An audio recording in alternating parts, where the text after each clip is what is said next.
Hi, everybody. Charles from GMAT Ninja here. Today I'm here with a very successful test taker, Georgy. Started with a 595 on his mock exams, ended up with a 735 on the GMAT. Best of all of that just self-study, just off-the-shelf materials, didn't pay a lot of money at all. Georgy, thank you so much for talking to us about your experiences today. Sure, yeah, thank you for having me here. Happy to share more about my experiences. And before we jump in and kind of talk about how you pulled off that 140-point improvement with really inexpensive stuff, tell us a little bit about you. Where are you in the world? And tell us why you're doing all this. Why are you suffering through the GMAT? Sure. So I have been doing my corporate career for like 5 years now, and I feel like, of course, MBA is one popular way to boost it. So yeah, that the story is quite simple in that way. And then as far as test taking, I've kind of even enjoyed doing it in earlier years as well. So I felt like this is something for me.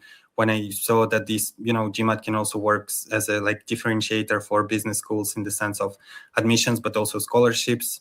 I felt like I should give it a try and see what I can do with the exam and, whether I'm going to enjoy the process and so forth. So yeah, I did like a mock online. I just Googled it. I found it on London Business School website. They offer like a free full mock that's really 2 hours and something of solving it. So I did it, of course, on a lot of materials. I didn't really know what it is about or what it is intended to test, but yeah, it was still good to do. And I felt like this is something I want to explore further and see what I can do with the exam.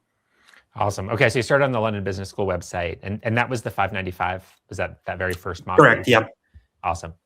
Before we get into your reactions to that mock, so tell us briefly, just because it's sometimes nice for people who are going down the same road to kind of see themselves in you. Tell us a little bit about your career. So 5 years, corporate career, what do you do and what would you like to do with your MBA? So basically, I work in healthcare space, and I do really love the industry where I work.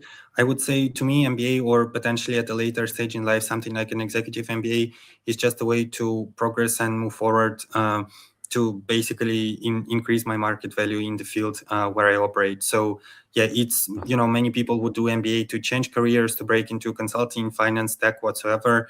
And that's completely fine. Those are industries where you can grow really a lot. There are good opportunities there. But for me, I do like the healthcare space. So I felt like, getting an MBA is something that does work as a differentiator in pretty much any industry where you work. So yeah, that's why I decided to go for that. Awesome. So looking to stay in healthcare, and are you focused mostly on schools in Europe, or are you thinking about potentially coming to some other part of the world? So I would say Europe is preferable. I'm also looking very much into international schools. There are different MBA programs where it's like almost combined. It's not just one school, but it's like executive MBAs. They offer like US and Europe, or something like INSEAD, for example. It's a EU-based school, but it offers also programs where you basically travel to their Middle East campus and their US campus and stuff like that. So I would say I would like it to be Europe-centric, or whatever you call it, Europe-based, but with a strong international component. So that would be important to me. Awesome. Sounds great. Okay, let's jump into what happened then. So you're kind of going, I'm 5 years into my career, 4 years into my career. Healthcare is great, want to stay in it, want to broaden my horizons though, maybe get overseas, somewhere else for a bit. Exactly. And so then you find this practice test, London Business School website, 595. How'd you feel? How'd you react? Did you go, did you feel pretty good about that as a starting point? Did you feel terrible? Were you surprised? Tell us how that felt. Well, actually, back then I didn't give too much like meaning to the score or whatsoever. I also knew it's not like an official mock, right? It's something created by London Business School. So I would say, yeah, that's one. If I think about other test takers, a lot of people have like a lot of attachment to their first score, while in reality it doesn't really mean as much. Also, I would say the variance is much more when you do the test the first time. The variance is much more. I mean, if you get a question on a topic which you still remember from high school, like in a quant, you're going to get it right. If you happen to get it on like odd and even numbers that you simply don't remember anymore how that works, yeah, you're going to get it wrong. And if it's an easy, so to say, easy question, then you're going to get penalized, and that is going to bring down your score quite substantially. So I would say I wasn't so obsessed about the score. I mean, of course, I Googled like what percentile that is. It wasn't super good, but then I also understood that I really had no idea how the exam works. So, I wasn't happy. I wasn't upset either. I just took it like as a data point and thought, at least I understand what they're trying to test. At least I know what I can do to improve it. How much, I, of course, didn't know, but I felt like, let me give it a month, 2 months, and see what happens. So, yeah. Awesome. Okay, so it sounds like you were taking it So most students, I think, will say words like, I took that first mock exam just to see what would happen. But I think part of what worked well for you psychologically was you really didn't have expectations. You weren't anchored to a score already saying, oh, if I don't get a 700, my life will come to an end. And I think it No. sounds like that helped you because you were just going, no, really, I'm not worried about the result yet. Sure, and I would say it would be a lot more unfortunate if you invest a lot of time and effort and then you still don't see any improvement. Yeah, that can be quite demoralizing. So this is something to be more mindful of. But I mean, it's like with everything, if you want to try to play chess for the first time, maybe, I mean, if you know how the pieces move, yeah, maybe you can do something, maybe not. It doesn't really matter. You just need to try and see if you even enjoy it or not, and then you can learn from there. So I basically approached it with like I mean, it's a cliche saying, but like with an open mind. It was more important for me to discover what the test is really about rather than what I can do right here, right now. What also helped is that I didn't have a certain timeline. It's not like, oh, I need to apply to a university in 3 months and I need to score right now. I see it all the time, and I really think it puts people at a disadvantage in the very beginning. It's fine, in corporate career, you often get crazy deadlines set by other people and you just need to make it work. It's not great, but it's part of life. When it comes to your own projects, I mean, be it GMAT or be it something else you want to do, I do strongly believe in having a more reasonable time frame, and I mean, you don't even know, like, it's hard to predict. If you get a 595 and it's just a matter of you being a bit careless, yeah, you can improve quite fast. If you get a 595 because you don't understand how certain question types work at all, that will require a bit more time, but that's something you can improve. So yeah, that's why I just thought, yeah, I need to do it and see what happens. So yeah. So once you saw that score and started looking at exactly what you missed, so what did you think went wrong? So I like that you mentioned the examples of, well, if it's careless errors, that's one thing. If it's long forgotten math, that's a different thing. What did you notice right away that were your weaknesses?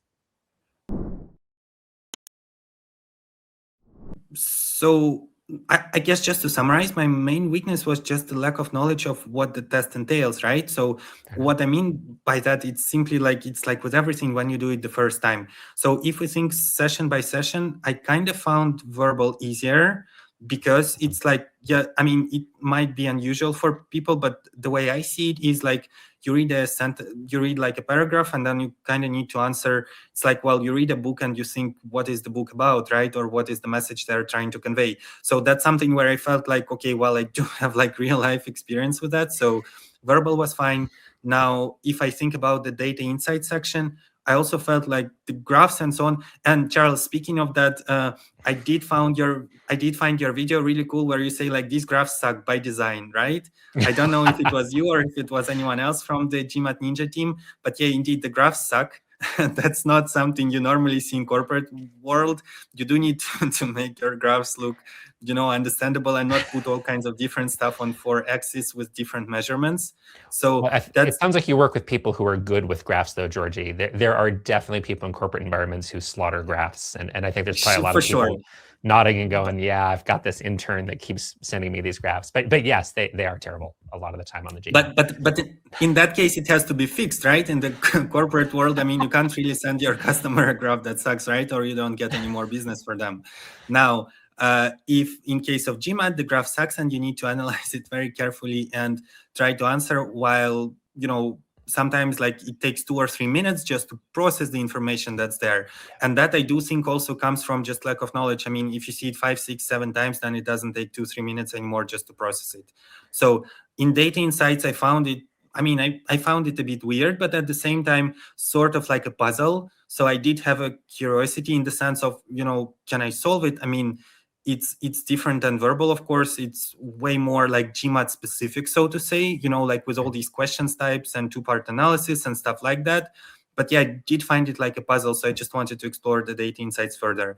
And then quant, yeah, it's just the knowledge, right? I mean, an equation, I still know how to solve it. I would have still remembered it because of how many of them I solved. But something like odd and even number properties, or also probabilities and permutations and combinations, stuff like that, it took me quite some refreshing and practice to be comfortable with that again. Now, I studied it to some level, but I would say still to the level a bit below of what is required by GMAT, and like the speed that is required by GMAT, right?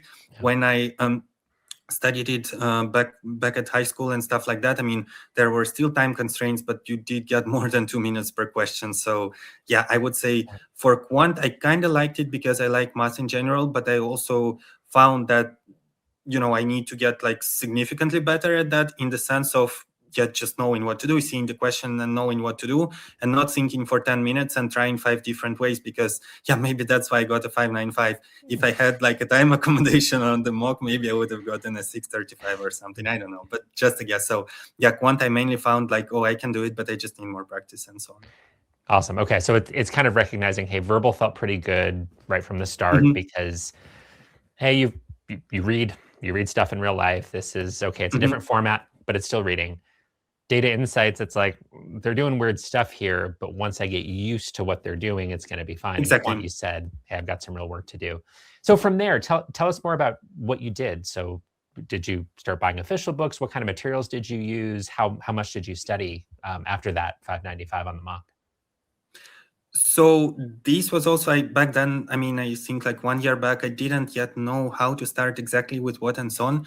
That's also what you see in many students. They're a bit overwhelmed. And then, of course, if someone is promising them an easy solution, they might believe it. In my opinion, there is no easy solution. If there is a course saying, we're going to teach you everything needed in like 30 days, I'm not really buying that. I mean, maybe not. I don't know. I would be a bit skeptical there.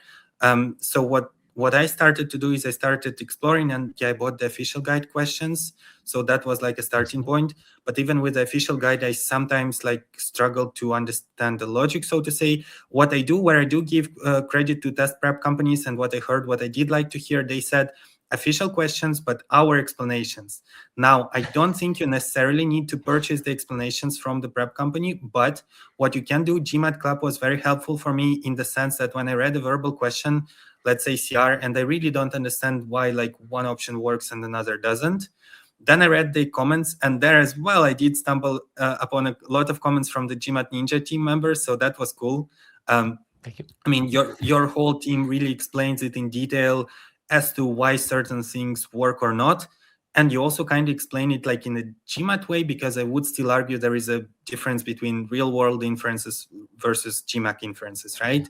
Like how the CR works. So I really needed to get very familiar with all these kind of nuances, right? So that was the verbal. It's again, just knowing the GMAT way. In the end, it's their exam, right? And it's their grading and it's their questions. So that was a big part for me.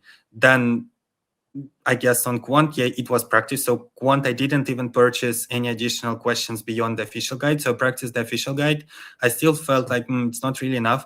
My goal was to really, basically have 80-90% of questions feel easy, so to say, so that I can have my mental energy saved for the really tough ones, right? So that was the goal, and that's what I did with quant practice. I also don't think that can be done with any course. That's really a matter of finding the questions and doing them. And I did find a lot of good questions on GMAT Club. You can also filter there. After you study for 1-2 months, you can also develop a sense of what is like a GMAT-like question versus not, right? Yes. If a quant, for example, if a quant question is really worded poorly, you don't see it too often from GMAT. In verbal, you can sometimes have a little bit of discussion of, well, that option could also have some merit, right? Now, of course, there is still always one answer choice, but in quant it's even more so. All their questions are clear, and I never had in any of the official mocks any issues with like, I don't understand that this or that answer. So yeah, I guess I was doing the quant questions. And then the data insights, this was the more tricky one, and this remained the more tricky one. I would say it's again like mostly the practice that helped. And what also helped me a lot is I would do like 1 week quant, 1 week verbal, 1 week data insights, and then repeat the cycle.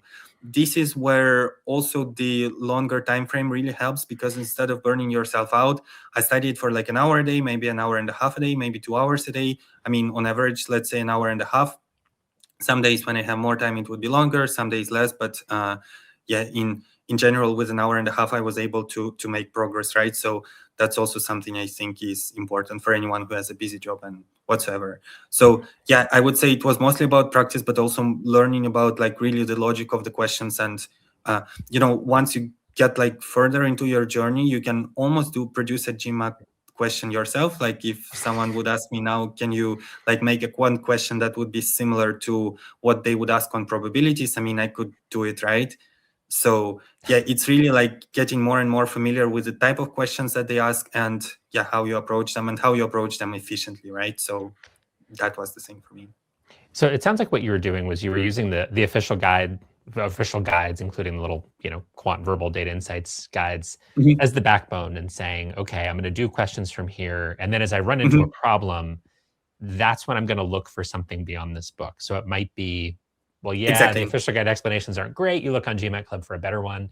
It might be, Mhm. it sounds like you also looked for supplemental questions. Hey, here's let's say a topic area on quant, Yes. where you ran into a couple questions in the official guide and went, I need more help with this. And it sounds like you kind of Mhm. used the tags on GMAT Club to find additional questions. Is Yes. that right? Awesome.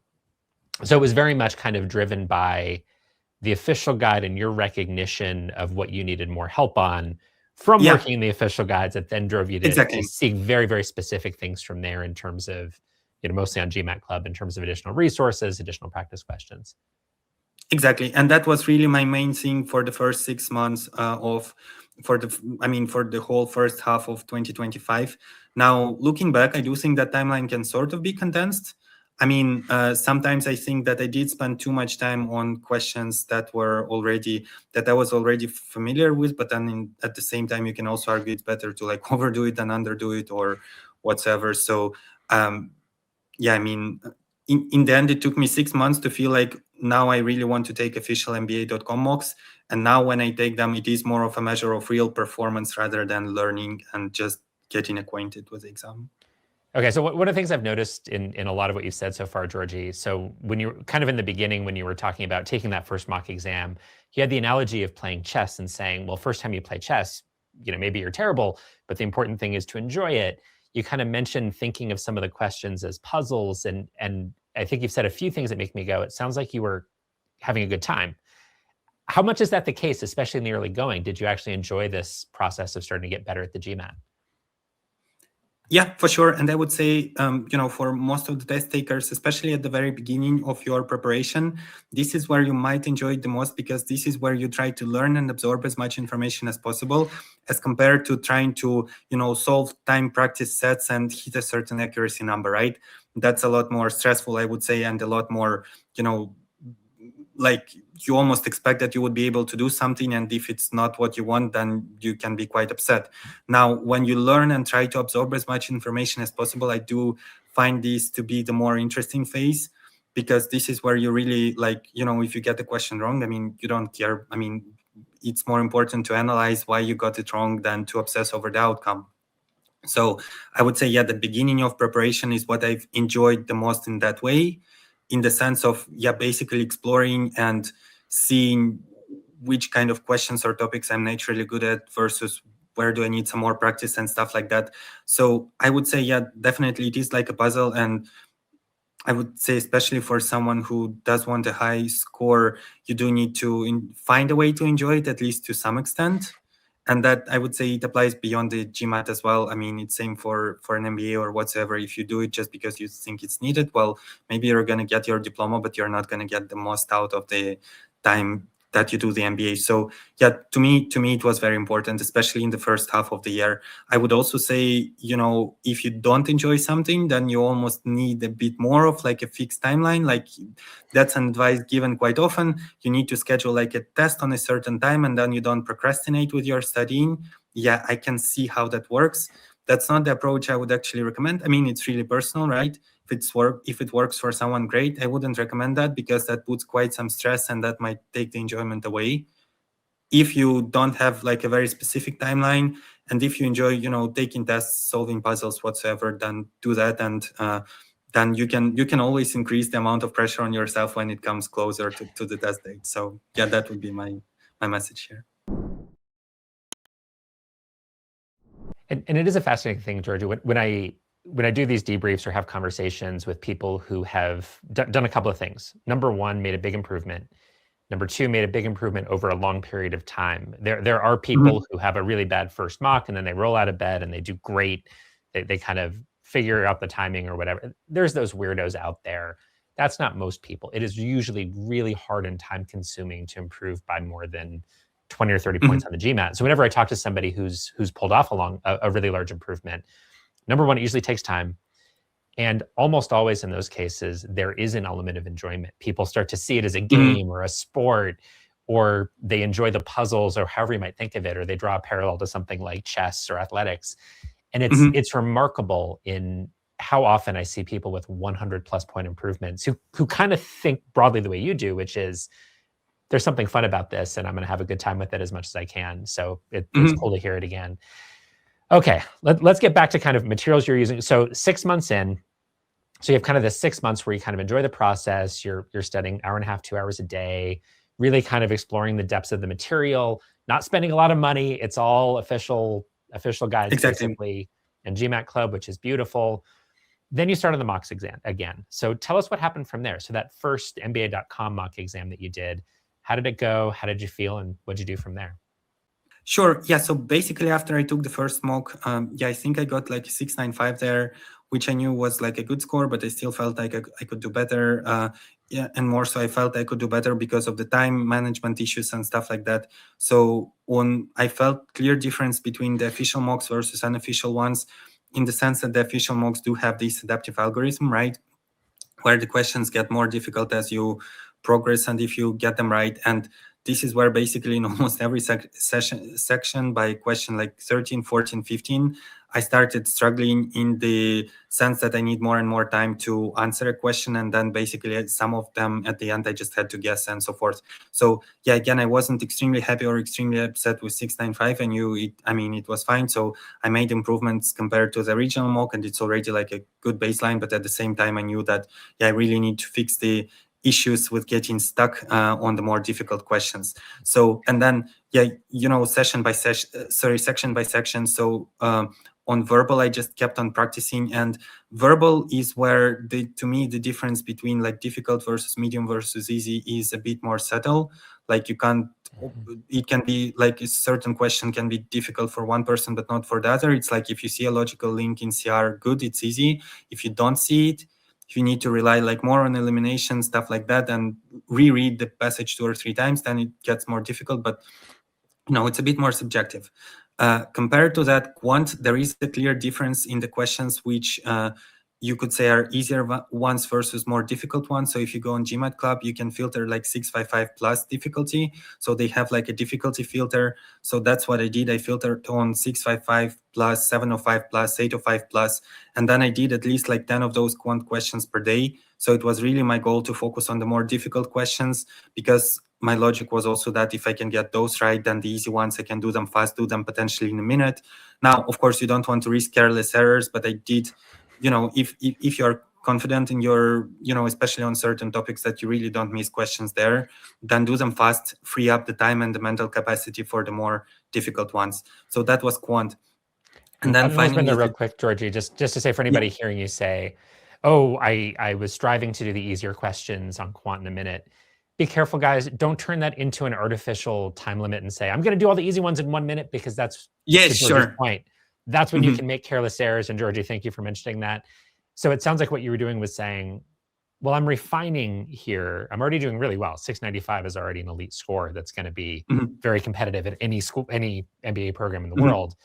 But I think you were saying, I want to refine this because I'm getting stuck and stubborn on some harder questions. I could just be better at harder questions, better at letting go. And, there's room for me to just be more efficient on the easier ones. But it sounds like you were still always keeping an eye on the carelessness and making sure that, I can do it quickly, but you can be quick and careful, as it sounds like the way you were thinking about those quant questions. Is that fair? Exactly. Yeah. And thanks for the caveat, because indeed, I wouldn't want someone to do a time session of 10 questions in 10 minutes and see what they can do.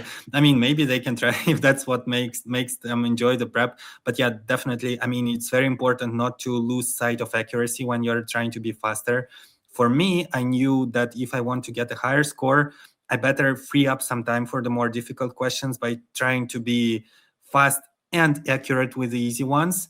And I also felt at some point that if I can't be fast and accurate with the easier ones, then then I need to start skipping them, and it's not really great if you want a high score. And I mean, it's fine to skip a question on the real exam, but if in mocks I already start skipping them, then that just means a lack of preparation, or I don't know, lack of knowledge on the topic, or lack of practice, or whatever. So I would say, it's fine to skip a question in a mock if you want to get your score and you want to know where you stand.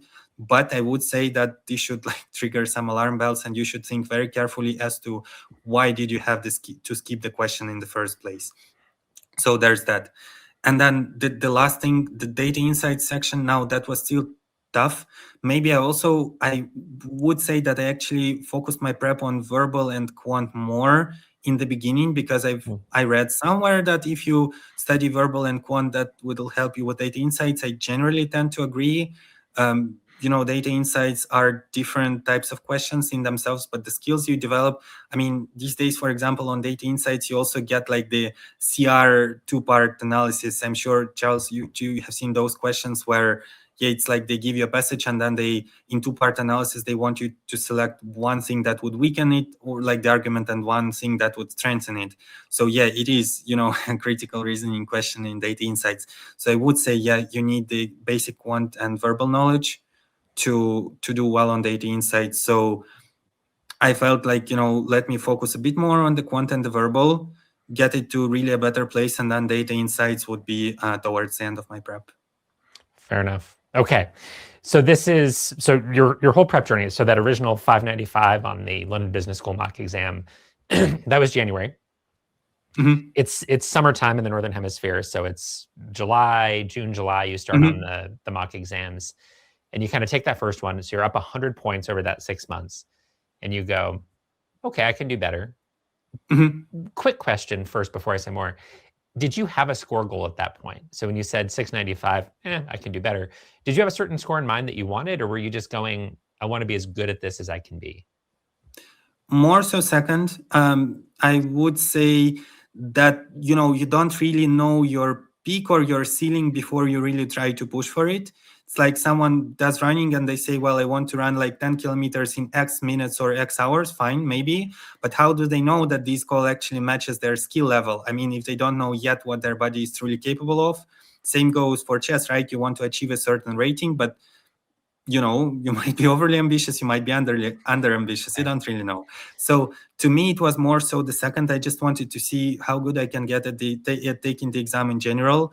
And then, of course, I mean, I knew the benchmarks. I knew that if I would get anything like 715 plus, that's really good. I mean, so I mean, I knew the percentiles, but I felt like, again, obsessing over a number would actually distract from the goal of, really focusing on the game. I mean, in chess, if you focus too much on the rating of your opponent versus yours, you also lose the focus on the pieces and the board. So that can only distract you. So that's why I focused more so on, trying to be as good at this as I could. No, and again, this is where I think the enjoyment comes in again, where you're like focusing on the game. And I love hearing that. And it's something that I think for many people watching, where understandably, a lot of you just want the score and you want to get in a certain school or a certain set of schools, and completely understand that. I think if you can find a way to really have a good time with it, and I love the introspection, Georgie, because what you're saying is, I took my second mock exam 6 months after my first one, and you're almost treating the score as an afterthought. And I think it's fascinating and great. And part of, I think, why you succeeded so much is you said, right, but the point is the process, and I see where I can improve. So I'm going to go focus on those things. So there's another 6 months of mock exams before you get to your actual exam, correct? So it was kind of June, July. Tell us, I guess in brief, so you were mostly focused on the official MBA.com mock exams. Just tell us kind of briefly what that was like. How were you reacting to those? So after that second one where you got the 695 and said, right, here's the things I need to work on. Was that kind of happening after every mock exam? Did you have a certain timeline in mind as you went forward? So what led you from that mock exam number 2, 695, into your actual exam 6 months later? Yeah, so basically starting from the 695, I knew I need to take 2, 3, 4 more just to get a better representation, because again, one result in itself doesn't give too much. I mean, it's one data point, right? You need a bit of a larger sample size to estimate your score more reliably. So I took 2, 3, 4 more. I also practiced, of course, and practiced way more focused rather than let me just see how I can get better at quant to let me see how I can get better on the overlapping sets, because this is where I missed a couple questions. How do I get better at probabilities and combinations and permutations and stuff like that? So I've practiced way more focused. Then I took a couple more mocks, and then I got like 725, 745 scores like that, which were which also made me think like, I need to put a certain time frame to it now, because now I'm kind of ready, but also in my mind I can study for 2 more years, and there might always be like a new approach to a certain question, or or I can take another mock and learn 1 or 2 new things from it, right? So it's so I also don't want it to be forever like a moving target. So this is when I decided that I want GMAT to be a project of 2025. So I wanted it to be done by the end of calendar year. So I guess that's how I made up my mind to take the exam in December. Again, it doesn't have to be calendar year, whatever works for you, but in my case that worked. So yeah, then this is where I scheduled the real exam, and I knew that before the real exam I want to have all the 12 mocks solved. So you have like 2 free mocks, then you can redo each of them. So 4 you can get for free, right, on mba.com. And then there are 4 additional mocks, and those you can redo as well. So if you count like 6 times 2, so that's 12 mocks that you have. So I knew I need to do all the mocks. And also I would mention that towards the end of my prep, I felt like I'm slowly running out of resources. Like I have these mocks, but I'm not finding as many new questions. I'm not finding as many new insights. It's practice, practice, practice. But at some point you kind of run out of, I didn't necessarily run out of motivation, but more so I ran out of the feeling earlier where I felt like, where after each study session, I felt like, oh, now I'm better at topic X, right? Now I'm better at topic Y. Towards the end of my prep, it was like, well, I know this topic X. I know that there is still 1 or 2 things in that topic that might throw me off a bit, like in an MSR question. So I want to give an example with MSR here, because one of the videos actually that's a bit off topic, but that was important to me. On GMAT Ninja channel, like on your YouTube channel, I think the coach was Mike Maeta was his name. Yep. That's someone who works at GMAT Ninja. Basically, he mentioned in the MSR questions to embrace the ambiguity. That was really what was written on his whiteboard. And quite often there is also a message, well, there is no ambiguity. There's always only one answer, maybe. But when it comes to MSR, and I'm just giving an example with MSR where, even someone, what did he get, like 785 on his practice test? I don't know exactly, but he has amazing capabilities in that. So, when someone at the, very top, what is it, like 0.01% says that, yeah, you might have some ambiguity in the MSRs and you can accept that. This is when I also decided for myself, well, if there is a bit of ambiguity on 1 or 2 questions that I face on the real exam, that's fine. I can't eliminate it completely, right? So as hard as I try, I felt like, it's also like a reward versus effort, or whatever you call it. So this is where I decided that December would be the time to take the exam. Awesome. Georgie, I love that you're bringing all that up. So for the idea that you can always get better at the GMAT, and you were starting to have that feeling, and 2 things were happening at once as you got to the sort of the second half of 2025. So you're in month number 7, 8, 9, 10, and your learning curve's flattening out. So you would do a practice set or session, and it was less clear what you were learning. And at the same time, you could go take a mock exam, and there's always still bits and pieces floating around. And in a way, that's Mike's point. So Mike is one of our longest tenured tutors. He's been with us for about 10 years. 790 on the old GMAT, 785 or whatever it was on the new one. Super, super talented guy. When they first released this version of the GMAT, formerly called the GMAT Focus, where there's the data insights section that was new in 2024, he got his butt kicked by some of those questions, because sometimes they feel ambiguous. It feels like, oh, maybe if you think about it this way, you could argue for this answer versus this answer. Now, we can debate whether it's really ambiguous or it just feels that way. We could absolutely debate that. Mike and I did at some length. But that's the feeling. And you're never going to feel perfect on some of these. And that was kind of his point, is there's always going to be this feeling of, wait. But if I study 1,000 more MSR questions, will I get better at this? And at some point, the answer is maybe not really, because sometimes they just feel ambiguous. And it's really hard to sort that out, even for somebody like Mike, who's smarter than I am. So It sounds like you kind of said, this has been a lot of fun, which is beautiful. And I can always get better, but at this point, how much better am I going to get? It's time to go in there. Exactly. So let's wrap up by talking about your test date itself. Obviously, everyone knows from seeing it on the thumbnail, seeing it on the title, 735, you crushed it, amazing score, top 1%, awesome. Tell us about test day. Was there anything in particular you did to prepare yourself kind of mentally, physically, just to perform your best on that day? So, I mean, yeah, I probably would be giving you a lot of standard advice there, like get good sleep and stuff like that. But yeah, it works. So yeah, I would also say, get familiar with the test center and stuff like this, like the location, have all your routes and so forth. If you're traveling, travel well in advance. Basically do everything feasible to minimize the stress levels around the test so you can actually focus on the real exam.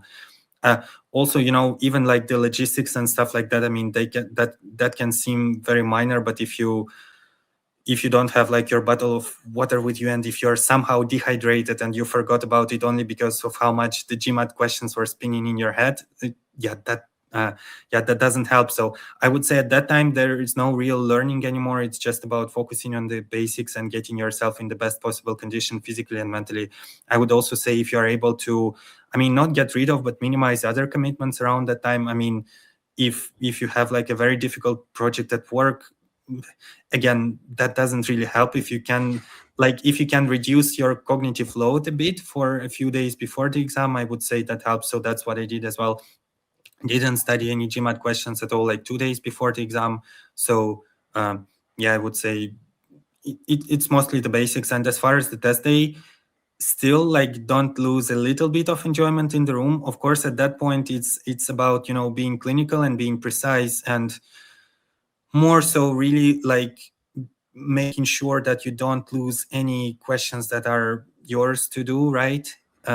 Don't make any careless errors, you double check stuff and so forth. So, follow your process.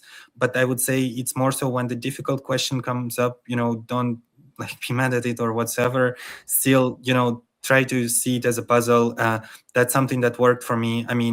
There are some difficult questions that of course, I can't tell you the exact questions from the GMAT. I don't really remember them, but I would say some of them felt really difficult. Some of them, like I saw my charts after, some of them I got right, some of them I got wrong. But, if I ever like panicked or somehow lost control over the whole thing because of one or two difficult questions, that might have derailed the whole thing, right? So I would say, yeah, it's very important. Like it's really more so about your mental state at this point than anything else.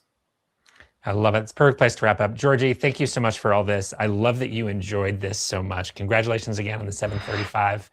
And thank you everybody for watching. If you enjoyed this, hit that like button, hit that subscribe button. And once again, Georgy, thank you so much for doing this with us. Thank you, Charles.